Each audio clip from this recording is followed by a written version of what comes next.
All right, we're in the home stretch of the year, and let's be honest, it's so tempting to just kind of take your foot off the gas. But what if I told you these last few weeks are actually your secret weapon? In this explainer, we're going to break down how you, as a real estate broker, can turn the end of the year into a launch pad for an absolutely killer new year. So this is really the choice every single broker is facing right this second. Are you going to coast through the holidays and just kind of hope for the best come January? Or are you going to use this time for some real deliberate strategic planning? The gap between those two choices, it isn't small, it's everything. It's what makes the difference between a pretty good first quarter and a truly great one. Okay, let's get into it. You know, the biggest trap we all fall into is thinking that what we do in December only affects December. But the truth is, the work you put in right now is what sets the stage for January, February, and the whole first quarter. It's really that simple. Now is not the time to coast. It's time to get your house in order. And getting your house in order, well, that always starts with the numbers.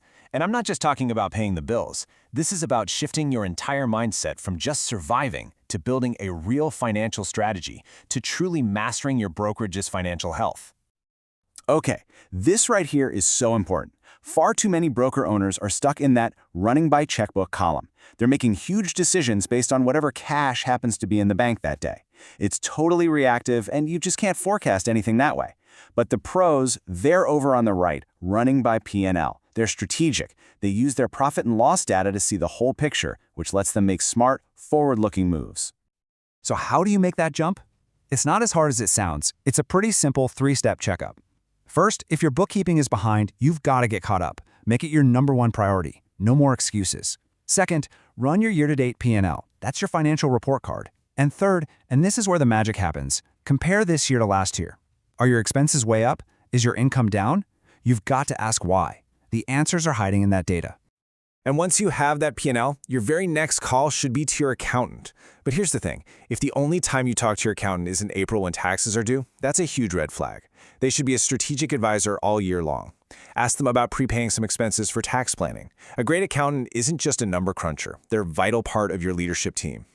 And hey, while you're digging into those numbers, here's an easy win for you. Hunt down all those little subscriptions and auto payments. The author of our source material even admitted they got a bill for an annual subscription they hadn't even used in 6 months. That's just throwing money away. Go through your statements, find what you're not using, and cancel it today. Okay, we've tightened up the finances. That's great. But a lean business with the wrong people is still a struggling business. So let's pivot from the spreadsheets to the real engine of your brokerage, your agents. I want this to sink in for a second. Right now, as you're listening to me, your competition is calling your best agents. They're taking them to lunch. The end of the year is prime time for agents to think about making a change, to get a fresh start in January. You absolutely cannot be passive about this. You know, agents usually check out mentally long before they ever turn in a resignation letter. So you have to be a detective. You got to look for the red flags. Are they suddenly skipping team meetings? Are they dodging your request for a one-on-one? Do they just seem off, disengaged? Don't ignore those signals. If you want to keep them, you have to get in front of the problem and find out what's really going on. Okay, now for a really tough question. Just pause for a second and be completely honest with yourself. If a resignation letter magically appeared on your desk tomorrow, whose name are you secretly hoping is on it? Trust your gut. That immediate reaction is telling you something really important about an underperformer or maybe someone who's just draining the energy from your office. And you have to trust that feeling. Seriously. Making that hard call to let someone go, whether it's for bad performance or just a bad cultural fit, is one of the most important things a leader can do. You're not just getting rid of a problem. You're actively protecting your company culture and all of your top performers. It's okay. So, you've got your finances laser focused. You're getting the right people and the right seats on the bus. So what's next? You have to give them a map. It's time to build that final piece. A real, concrete, actionable plan for the new year. This is where you set the direction for the win. And look, this can be super simple. Here's a 4-step playbook. 1, get everybody together in mid-November, before the holiday craziness starts. 2, give them a tool, like a business planner for the new year. 3, ask them to fill out their own personal goals and their business focus. And 4, this is the most important part. You take all of that individual input and you stitch it together to create your brokerage's master plan. It's planning from the bottom up, and it creates amazing alignment. This is the huge mindset shift. Your brokerage's plan for next year shouldn't be some mandate you hand down from on high. It should be a direct answer to your agent's goals.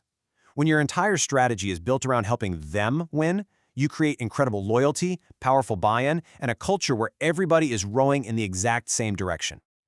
Phew, okay, we've covered a lot. Tightening up the finances, assessing the team, building a plan. I get it. It can feel like a really heavy lift for the end of the year. But let's talk about the immediate payoff, because this isn't about some distant success story. It's about what happens the second that ball drops on New Year's Eve. All that hard work you're about to do in November and December, it pays off right here, in Q1. Just think about it. A fast start doesn't just happen on January 1st. It's built, piece by piece, in the weeks right before. Every dollar you save, every team decision you make, every planning session you hold, it all pays dividends almost immediately. And this is the bottom line, the main takeaway. The brokerages that just explode out of the gate in the new year, they're not lucky. They're disciplined. They were being strategic while everyone else was coasting. Success is never an accident. It's a choice, and it's a choice you make right now. So I'll just leave you with this thought. The clock is ticking. These next few weeks are your golden opportunity to get a massive head start on the competition and set your brokerage up for its best year ever. The choice is yours. What are you going to do with them?